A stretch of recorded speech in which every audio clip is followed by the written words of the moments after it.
NASA's unveiled the name of its Mars 2020 rover. Dr. Brad Tucker is here as we dive into this Talkin' Science Story of the Week. Across Apple Podcasts, Spotify, Google Podcasts and YouTube, this is Talking Science with Dr. Brad Tucker and Matt Miller.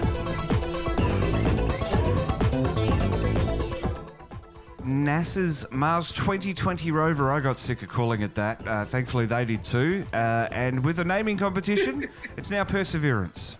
Yeah, we talked about when, as a highlight a few weeks ago, when they down-selected, I think, the hundreds of thousands of entries they had to 250, and then they went to 5, and they just announced the winner. And as you said, it's called Perseverance, and it's in that spirit of other Mars rovers. We had Curiosity, then we had Opportunity, and Spirit, and we had Sojourner, we had Pathfinder. So less of people and more of the spirit. And I think it's fitting Perseverance. So we've persevered a lot in our quest of Mars, and maybe and hopefully this is the rover that answers some really big questions we've been building up to over the past 2 to 3 decades. Yeah, and it'll be persevering on the Martian surface for quite a few years, trying to drill in and find out some more about the dusty red planet. What's it going to be looking for? One of the big goals is to look for biosignatures or signs of those ingredients on the surface.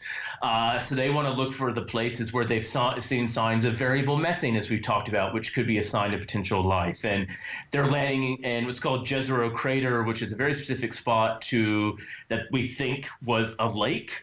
And it has evidence of water, so if there was water on the surface, well, maybe there's signs of it underneath the ground now. Think of like a dried lake here on Earth.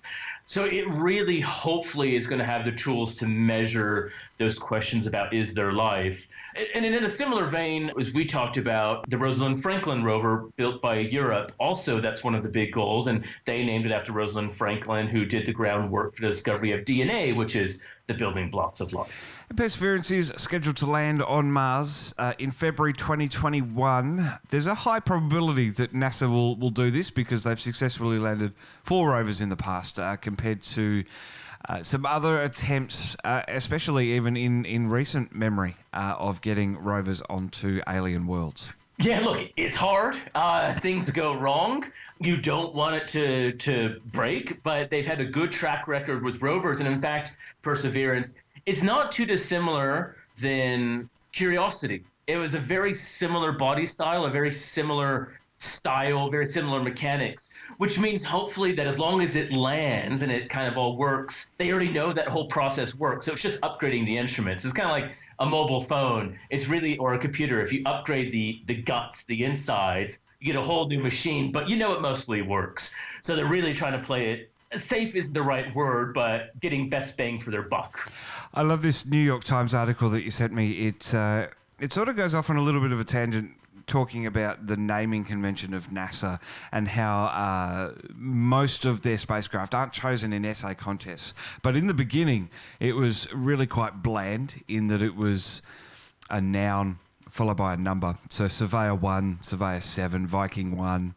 And then as NASA got a little bit more confident with launches, I guess, they got a little bit more descriptive into Mars Global Surveyor and Mars Reconnaissance Orbiter. So I guess it's good that they're outsourcing the naming convention because it's a government body. They can't come up with names. I mean, we've talked about astronomers and their acronyms. Yeah, we're terrible, right, with all of our naming conventions. And I think you're right. It does 2 things. It gets the public invested in it and caring about it. But you also don't want everyone to invest in something and then crash. But now, it's true. But now you actually have to have a good name. Even the new missions to like Titan, for instance, which is going to land as octocopter on it. It's already called Dragonfly. Kind of this nice name, descriptive term, and it's not Titan Octocopter 001A. Which probably would have been it 40 years ago. Well, having said that they've been doing essay contests in recent times, it was 2003 that gave the names of Spirit and Opportunity. Previously, they were just the Mars exploration rovers. So it's good that we're getting the public invested and really involved and Yeah, no, and I think you want to do it at the right time, right? You know, we both, as you said, we got tired of calling it this Mars 2020 because it's annoying calling it Mars 2020. At a certain point, you know that it's going to work and it's go ahead, so you can give it a proper name. Because if something went wrong and they missed the the July 2020 launch window, they would probably need to wait about 2 years, until the next launch window. So you want to make sure it's appropriate time of to do these things. And it's heading to Jezero Crater, which apparently contains sediments of an ancient river delta. So probably a pretty good place to look for signs of life. It is, and this was, data taken from Mars Surveyor and Reconnaissance Orbiter, realizing the nature of it. So the selection of the landing site was very important. The cool thing about Perseverance, though, that not a lot of people talk about, is it has a drone attached to it. Yes. That this drone will be attached to it and fly around to kind of scout and then come back. Like a really cool way of adapting the technology to getting to Mars. And another thing that I love about this mission is that it's going to be collecting soil and rock samples. It's going to be holding onto them for a little while until NASA comes up with a mission to collect them and return them to Earth. Yeah, I think it's really cool because not only can they do the sampling now, but they know, there will be better things they can do on Earth.